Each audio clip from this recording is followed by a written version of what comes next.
वो asthma attack का ही है। अगर पेशेंट अपनी दवाई रेगुलर नहीं ले रहा है, जैसे आपने प्रिकॉशंस पूछे, वो प्रिकॉशंस नहीं फॉलो कर रहा, तो उसको कभी भी सडन अस्थमा अटैक आ सकता है। और सबसे बड़ा मिथ होता है अस्थमा और खाने का आपस में रिलेशन। पेरेंट्स बहुत ज़्यादा मानते हैं। घर में अगर कोई स्मोकिंग कर रहा है, उससे एक्सपोजर हो रहा है, तो उससे भी अस्थमा ट्रिगर होता है।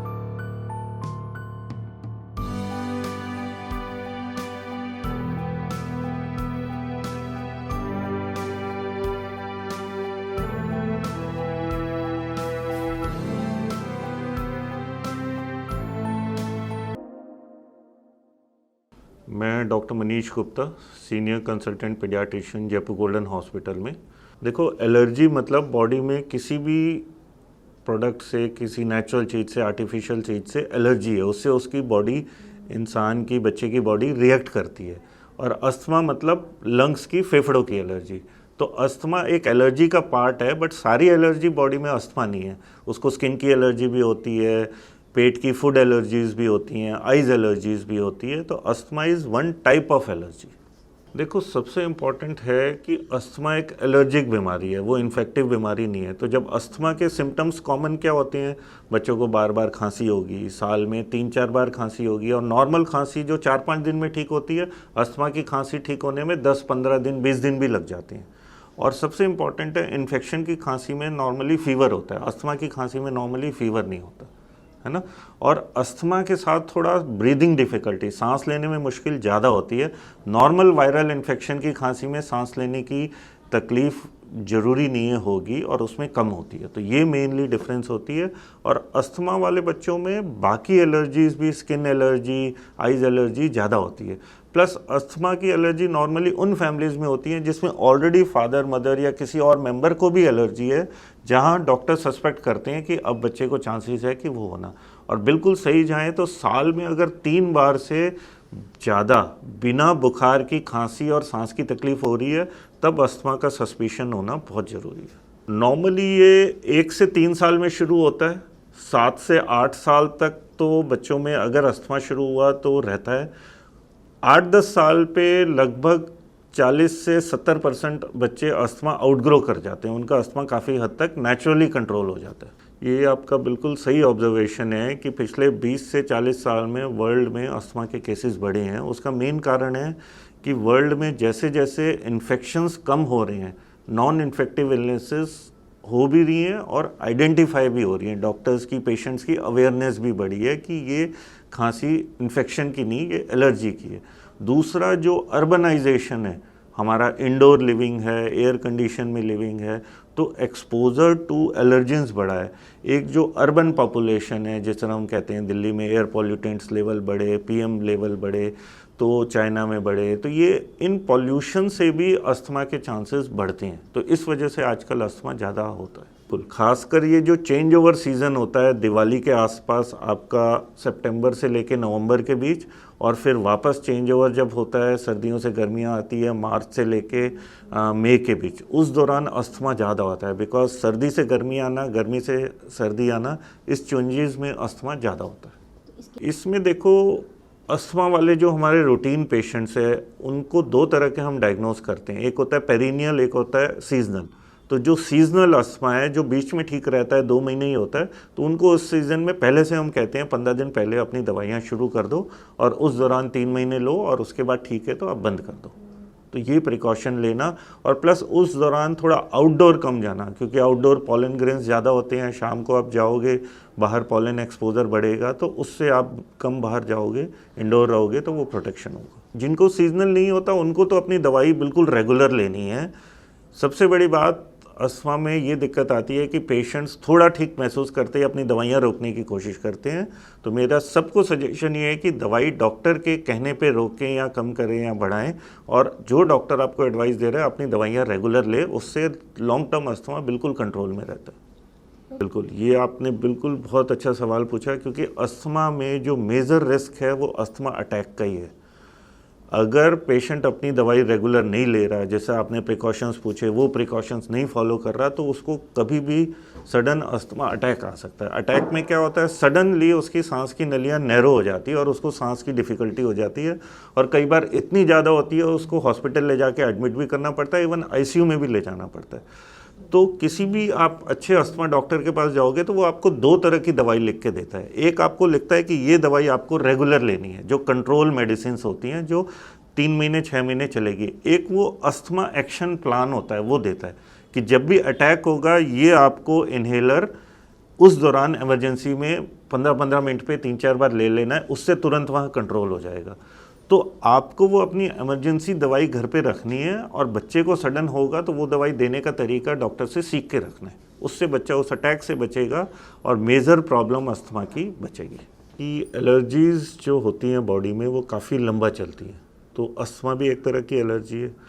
अब जब 2-3-4 साल पे अस्थमा बच्चों में डायग्नोज होता है तो उसमें लगभग 50% 40% तो 8-10 साल में हमने एक्सपीरियंस में देखा है। ऑब्जर्वेशंस भी ये कहती हैं, बड़ी बड़ी वर्ल्ड की अस्थमा रिकमेंडिंग बॉडीज़ भी ये कहती हैं कि वो आउटग्रो कर जाता है, कि नेचुरली अस्थमा ख़त्म हो जाता है। आगे चांसेस हैं थोड़ा बहुत रिकर हो, लेकिन वो कर जाता है। अब किसको करेगा किसको नहीं करेगा, इसके बहुत सारे फैक्टर्स भी, और इस पर बहुत डिपेंड करता है बच्चे ने कितनी प्रिकॉशन और दवाइयाँ ट्रीटमेंट फॉलो की। तो हम ये माने कि 50% बच्चों में कंट्रोल होकर ख़त्म हो जाता है, 50% बच्चों में थोड़ा बहुत चलता रहता है, लेकिन दवाइयों से कंट्रोल में रहता है। और दवाइयों का मुझे लगता है कि अगर हम बच्चों की बात कर रहे हैं तो ये पेरेंट्स पे बहुत डिपेंड करता है कि उसकी मेडिसिन वो किस तरीके से रेगुलर रखें। ये सबसे इम्पॉर्टेंट है। देखो, अस्थमा एक ऐसी चीज़ है जिसमें फेफड़ों की नलियों में एक लंबी सोजिश हो जाती है। उस सोजिश को अच्छे से कम करने में मिनिमम 6 से 12 महीने लगते हैं, उसके बाद बीमारी धीरे धीरे ठीक होती रहती है। तो पेरेंट्स अगर दवाई रेगुलर देंगे, रेगुलर डॉक्टर को दिखाएंगे, तो ऐसे बच्चों के अस्थमा ठीक होने के बहुत ज़्यादा चांसेस हैं। कई बार देखा है जब हमारे पास पेशेंट्स आते हैं, कई तो पेशेंट अस्थमा जिनका डायग्नोज नहीं था या जिसका अस्थमा डायग्नोज है लेकिन अच्छे से कंट्रोल नहीं है, वो बच्चे कुछ तो बड़े मायूस होते हैं, क्योंकि वो आउटडोर उनको जाने नहीं दिया जाता और उनको एक्सपोज़र और अस्थमा अटैक होने के रिस्क में कई एक्टिविटीज़ पेरेंट्स ने रोकी हुई होती है। और सबसे बड़ा मिथ होता है अस्थमा और खाने का आपस में रिलेशन, पेरेंट्स बहुत ज़्यादा मानते हैं। ये खा लिया, दूध पी लिया, घी ले लिया, इससे अस्थमा हो गया, तो उससे बच्चों का न्यूट्रिशन बड़ा हैम्पर हो रहा होता है। तो मेरा सबसे पहले बात सजेशन ये है कि अस्थमा का फूड प्रोडक्ट से, खाने से रिलेशन बड़ा मिनिमल है।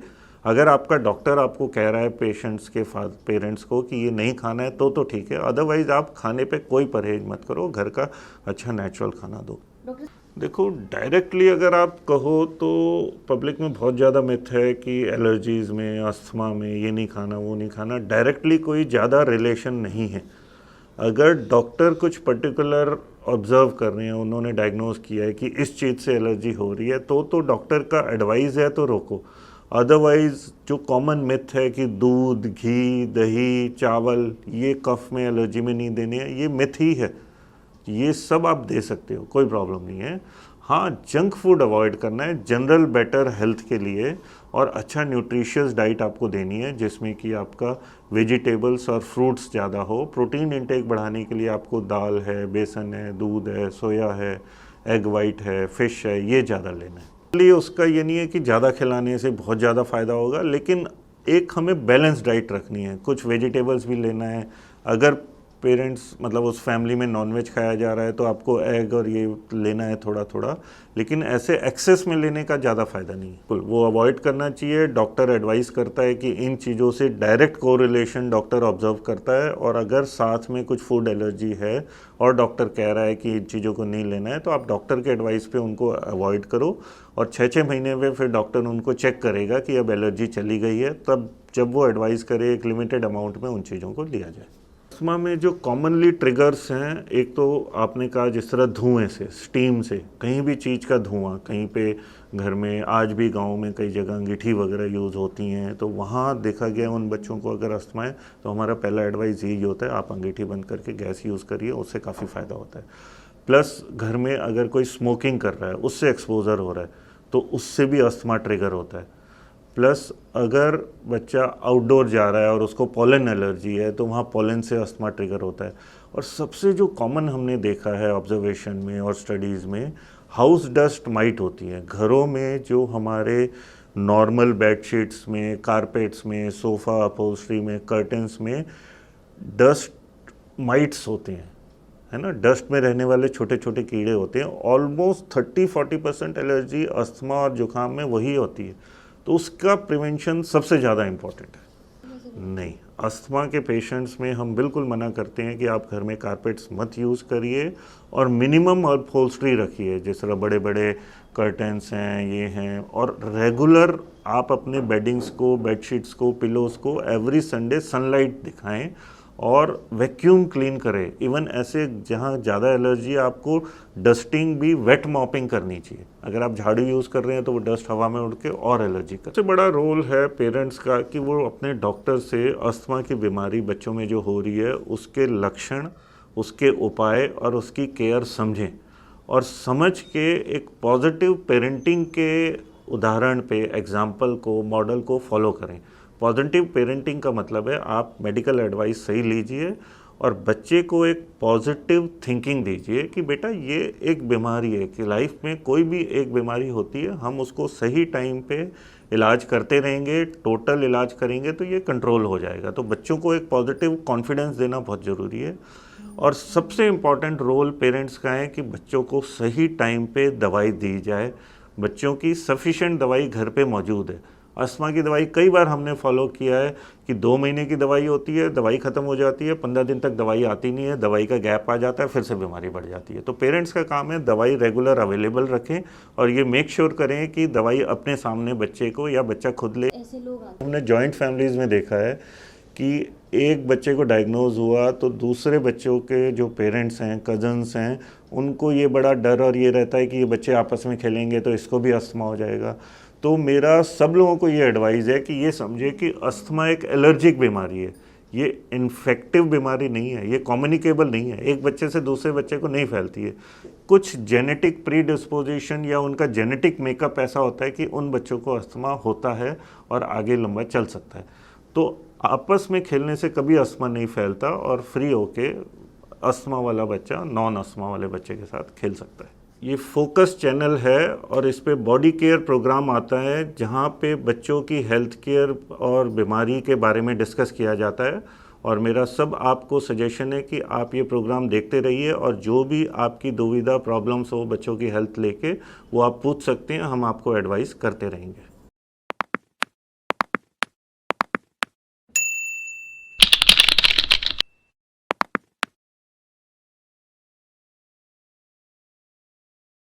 सेहत से जुड़ी और अधिक जानकारी के लिए हमसे जुड़े रहें। हमें लाइक करना, सब्सक्राइब करना, शेयर करना और कमेंट करना ना भूलें।